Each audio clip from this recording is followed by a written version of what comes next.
तर मंत्रिमंडळ विस्ताराचं तीनही पक्षांना टेन्शन आलंय। कुणाला मंत्रिमंडळात स्थान द्यायचं यावरून पेच निर्माण झालाय। तिन्ही पक्षात इच्छुकांची गर्दी पाहायला मिळतेय। शिंदे सरकारमधील 10 ते 12 जणांना डच्चू दिला जाऊ शकतोय।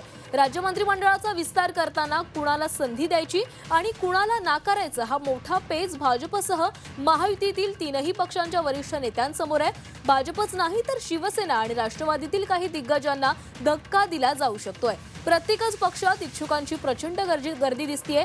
शिंदे सरकारमध्ये 29 कॅबिनेट मंत्री होते आणि ते त्या पक्षाचे हेवीवेट नेते होते। त्या सगळ्यांनाच संधी दिली जाणार नाहीये। प्रत्येक पक्षातील 3 ते 4 मंत्री हे फडणवीस सरकारमध्ये नसतील असं मानलं जातंय।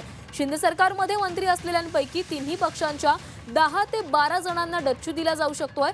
जुन्या मंत्र्यांच्या कामगिरीचं मूल्यमापन करून त्यांच्याबाबत निर्णय घेतला जाईल असं मुख्यमंत्री देवेंद्र फडणवीस यांनी आधीच स्पष्ट केलंय। या संदर्भात संजय राऊत यांनी काय प्रतिक्रिया दिलेली आहे पाहूया। 20 दिवसानंतर सुद्धा जर मंत्रिमंडळाची स्थापना होत नसेल, गृह खातं कोणाकडे हे ठरत नसेल, तर या राज्यातल्या कायदा सुव्यवस्थेवरती प्रश्न निर्माण होतोय आणि या राज्यातली कायदा सुव्यवस्था पूर्णपणे उद्ध्वस्त झालेली आहे।